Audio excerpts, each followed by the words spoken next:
जय लक्ष्मी माता। नमस्कार मित्रों, ओम नमः शिवाय। मैं पंडित अमित शर्मा यूट्यूब के ऊपर एक बार फिर आपका स्वागत करता हूं। आज ज्योतिष सीखें के दूसरे वीडियो में हम लोग बात करेंगे कि लग्न क्या होता है, जन्म लग्न क्या होता है। मित्रों, इस चर्चा को आरंभ करने से पहले मैं आपसे एक छोटा सा निवेदन करूंगा कि यदि अभी तक आपने हमारे चैनल को सब्सक्राइब नहीं किया है तो सब्सक्राइब जरूर करें। जहां तक लग्न की बात है, लग्न हमारी कुंडली का बैकबोन होता है, रीढ़ की हड्डी होता है। हमारी पूरी कुंडली हमारी लग्न पे ही आधारित होती है। लग्न ही से ही हम ये जान सकते हैं कि कौन से ग्रह हमारी कुंडली में कारक हैं, कौन से ग्रह अकारक हैं। लग्न से ही हम ये जान सकते हैं कौन सा रत्न हमें पहनना चाहिए, कौन सा ग्रह हमारे लिए भाग्यशाली है, कौन सा दिन हमारे लिए भाग्यशाली है। ये सारी चीजें जो डिसाइड होती हैं वो लग्न के द्वारा ही डिसाइड होती हैं। अब बात ये आती है लग्न होता क्या है और हम कैसे जानें कि हमारा लग्न क्या है। जो जन्म कुंडली होती है, ये चार्ट देखिए, जो हमारी कुंडली होती है वो इस तरह से होती है। इस कुंडली के अंदर 12 भाव होते हैं, 1 से लेकर 12 तक। जो जन्म कुंडली का प्रथम भाव होता है वो लग्न कहलाता है। तो आप देख सकते हैं कि ऐसे चार्ट बना होता है। ये सबसे पहला भाव होता है जहाँ पर 1 नंबर लिखा हुआ है। ये जरूरी नहीं है कि आपकी कुंडली में या दूसरी कुंडली में ही 1 लिखा हो, लेकिन यहाँ पर एक नंबर लिखा होगा। ठीक है, तो पहली बात तो ये जान लें कि जो ये भाव होता है पहला वाला भाव, ये प्रथम भाव होता है कुंडली का।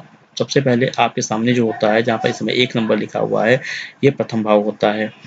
प्रथम भाव में जो राशि होती है वो हमारी लग्न होती है। अब ये हम कैसे जानेंगे कौन सी राशि है और हमारी लग्न कौन सी है।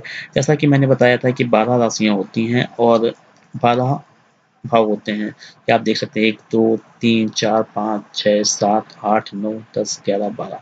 ये 12 भाव है। एक ये है, 12वां ये है। सबकी कुंडली में एक ही नहीं लिखा होगा, कुछ में 3 लिखा होगा, कुछ में 4 लिखा होगा, कोई में 10 लिखा होगा, कोई में 12 लिखा होगा। तो सबसे पहले यहाँ पे जो नंबर लिखा होगा उस नंबर की राशि हमारी लग्न कहलाएगी। फॉर एग्जाम्पल यहाँ पर अगर 3 लिखा है तो मिथुन राशि होगी। यदि यहाँ पर 1 लिखा है तो मेष लग्न होगी। यदि यहाँ पर 2 लिखा हुआ है तो वृषभ लग्न होगी। यदि यहाँ पर 3 लिखा हुआ है तो मिथुन लग्न होगी। यदि यहाँ पे 4 लिखा हुआ है तो कर्क लग्न होगी। यदि यहाँ पे 5 लिखा हुआ है तो सिंह लग्न होगी। यदि यहाँ पर 6 लिखा हुआ है तो कन्या लग्न होगी। यदि यहाँ पर 7 लिखा हुआ है तो तुला लग्न होगी। यदि यहाँ पर 8 लिखा हुआ है तो वृश्चिक लग्न होगी। यदि यहाँ पे 9 लिखा हुआ है तो धनु लग्न होगी। यदि यहाँ पे 10 लिखा हुआ है तो मकर लग्न होगी। यदि यहाँ पर 11 लिखा हुआ है तो कुंभ लग्न होगी। और यहाँ पर यदि 12 लिखा हुआ है तो मीन लग्न होगी। अब एक एग्जाम्पल देख लेते हैं नीचे। जैसे कि ये कुंडली हो गई।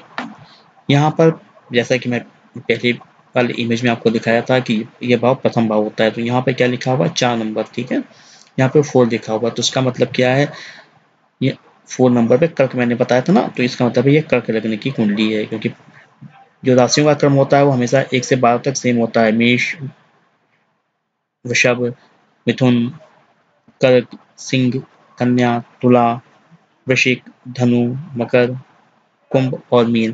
तो यहाँ पे 4 लिखा हुआ है, यानी कि 4 नंबर की राशि है, यानी कि इस जातक की लग्न जो है कर्क है। यदि यहाँ पे 6 लिखा होता तो कन्या होती। यहाँ पर 1 लिखा होता तो मेष होती। यहाँ पे 3 लिखा होता तो मिथुन होती।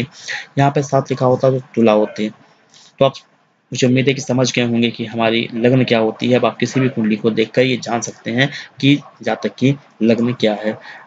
मित्रों, अगले वीडियो में हम लोग नई बात करेंगे कि हमारी राशि कौन सी होती है, इस विषय पे चर्चा करेंगे। मित्रों, मैं एक बार फिर आपसे निवेदन करूंगा कि यदि अभी तक आपने हमारे चैनल को सब्सक्राइब नहीं किया है तो सब्सक्राइब जरूर करें और आने वाले वीडियोज को देखते रहें। धन्यवाद। जय लक्ष्मी माता। ओम नमः शिवाय।